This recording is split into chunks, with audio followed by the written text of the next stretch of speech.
Image اور imagery, ہم شاعری کے اہم ٹولز کے طور پر ان چیزوں کو پہچانتے ہیں، لیکن امیج ہوتا کیا ہے؟ امیجری ہوتی کیا ہے؟ محاکات کس کو کہتے ہیں؟ پیکر کیا ہوتا ہے؟ تمثال کیا ہوتا ہے؟ اتنے بہت سے سوالات ہیں اس موضوع کے آس پاس کہ طالب علم کو سمجھنے میں مشکل ہوتی ہے کہ کس کو کیا سمجھے۔ ظاہر ہے بات الجھی ہوئی بھی ہے اور پیچیدہ بھی ہے، لیکن اس مسئلے کی کچھ گتھیاں سلجھانے کے لیے ہم نے رجوع کیا جناب ڈاکٹر عمران اظفر سے۔ ان کی گفتگو ہے، سنتے ہیں۔ لیکن ویڈیو کی طرف جانے سے پہلے اگر آپ چاہیں کہ شوق کا یہ سلسلہ تعلق میں بدل جائے تو چینل سبسکرائب کر لیجیے۔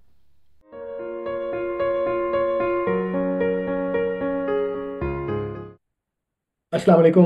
عابد شال حاضر ہے ادارے اردو کے سلسلے ایک سوال کے ساتھ، اور آج اس ایک سوال کے جواب کی تلاش میں ساتھ ہوں اپنے دوست جناب عمران اظفر کے۔ بہت شکریہ ڈاکٹر صاحب، آپ نے وقت عنایت کیا۔ سر آپ کا بہت زیادہ شکریہ۔ سوال سر اور جو ہے میرے لیے وہ امیج کے بارے میں ہے۔ امیج، امیجری، محاکات، تمثال، پیکر، اس طرح کے بہت لفظ ہم جانتے ہیں۔ اس سے پہلے انٹرو میں ہم اس کی کچھ وضاحت کر چکے ہیں، تو ڈاکٹر صاحب سے پوچھتے ہیں کہ سر، امیج کیا ہے اور اردو میں اس کا فہم کس قدر ہے؟ سب سے پہلے ڈاکٹر صاحب آپ کا بے حد شکریہ، ادارہ اردو کا بھی شکریہ کہ ناچیز کو اس قابل سمجھا۔ اب آپ کے سوال کی طرف آتے ہیں، اور تمام سننے والوں کے لیے بھی نیک خواہشات کے ساتھ کہ جب ہم امیج کی بات کرتے ہیں اور بالخصوص اردو شاعری میں کرتے ہیں، تو ایک چیز تو ہر طالب علم کو ذہن میں رکھنی چاہیے کہ امیج جس طرح شاعری کا لازم ہے، یعنی یہ چیز علمی سطح پر ڈسکس ہو سکتی ہے کہ امیج کس طرح پیش ہوتا ہے، کس طرح پیش ہونا چاہیے، کیسا امیج بڑی شاعری کریٹ کرے گا یا سامنے لائے گا، کیسا امیج شاعری میں کسی خرابی یا نقص کا سبب ہوگا۔ یہ سب باتیں تو علمی مباحثہ ہیں، لیکن جو تخلیقی دماغ ہے وہ ان سے آزاد ایک ایسا میکنزم ہے جو اپنی تخلیقی پروسیس کو امیج کے ساتھ جوڑ کر ہی کرتا ہے۔ ہم اگر اس کو کسی بھی پس منظر میں دیکھیں تو دنیا کی جتنی شاعری ہے، اب وہ کلام منظوم ہو یا کلام منثور ہو، اس زمانے میں تو یہ بحث، یہ ڈسکورس مزید زیادہ آگے نکل گیا کہ کیا آج شاعری کے لیے کلام منظوم ہونا بھی ضروری ہے کہ نہیں۔ لیکن جب ہم قدیم زمانوں میں بھی جاتے ہیں تو جو واحد چیز شاعری کو شاعری بناتی تھی وہ اس میں تمثال یا امیج کی موجودگی ہوتی تھی۔ آہنگ اور جو دیگر فنی لوازمات ہیں وہ تو ضروری ہیں ہی، لیکن جو سب سے اہم چیز ہوتی تھی وہ وہی جسے ہم پیکر کہہ لیں، جسے ہم عکس کہہ لیں، جسے ہم امیج کہہ لیں۔ میں نے اس کے لیے اپنے پی ایچ ڈی کے دوران، ایم فل کے دوران تو میں درست نتائج تک نہیں پہنچ پایا تھا، لیکن میں نے پی ایچ ڈی کے دوران تمثال کی ترکیب وضع کی تھی، اور میرا جو پی ایچ ڈی کا تھیسز ہے اس میں بڑی تفصیل سے، کیونکہ یہ لمبی بحث ہے تو ہماری یہ گفتگو اس کی متعامل نہیں ہو سکتی، تو وجہ بھی بتائی تھی کہ کیوں اس کا نام تمثال رکھا، محاکات نہیں رکھا، عکس گری نہیں رکھا، یا دیگر جتنی چیزیں ہیں وہ نہیں رکھی۔ جی پہلے تو میں چاہوں گا کہ تمام سننے والے آگاہ ہوں کہ تمثال پر یا امیج پر بنیادی کام کون سے ہیں۔ پاکستان میں ابتداً اس پر کام نہیں ہوا۔ مجھے بھی یہ کام ہمارے ایک ملتان کے سینئر دوست ہیں ڈاکٹر نعمت الحق صاحب نے 2004 میں ریکمینڈ کیا تھا۔ اس وقت ابھی میں ایم اے کا طالب علم تھا، لیکن انہوں نے خواہش ظاہر کی تھی کہ اس موضوع پر 2 بار پی ایچ ڈی کے سائنوپسز بن چکے ہیں، لیکن دونوں بار مکمل نہیں ہو سکے کیونکہ جو بنیادی مواد تھا وہ سارا انگریزی میں تھا۔ تو پھر میں نے اس کو شروع کیا، تو اصل میں 2 چیزیں ہیں، جی یعنی امیج ان اٹ سیلف، جسے ہم امیجری بھی کہتے ہیں۔ ہمارے ہاں یہ بڑی غلط فہمی ہوئی، تو امیجری تو ایک شعری اصطلاح ہے، ایک شعری رمز ہے جو ہر شاعری میں ہوگی، جیسے میں نے گزارش کی کہ تمثال ہر شاعری میں ہوگا، امیج ہر شاعری میں ہوگا۔ جب ہم شاعری میں بالخصوص امیجری کی بات کرتے ہیں تو ہمیں جانا پڑتا ہے ایزرا پاؤنڈ اور ان کے ساتھی شعراء کی طرف۔ ٹھیک یہ وہ لوگ ہیں جنہوں نے 1908 میں ایک ادارہ بنایا پوئٹس کلب کے نام سے، جی اور اس کے روئے رواں ایزرا پاؤنڈ تھے۔ ایزرا پاؤنڈ کو اس حوالے سے کئی اختصاص حاصل ہیں، ویسے بھی اسے شاعروں کا شاعر قرار دیا جاتا ہے، اور ایزرا پاؤنڈ نے اور بھی کئی کام ہیں جو انہوں نے شاعری کے میدان میں کیے ہوئے ہیں۔ اور ایزرا پاؤنڈ کا بنیادی تھیسز یہ تھا کہ اب وہ زمانہ بیت گیا، اور یہ ہمارے اردو کے دوستوں کو غور سے سننا چاہیے۔ جب وہ معترض ہوتے ہیں ترقی پسند تحریک پر یا معترض ہوتے ہیں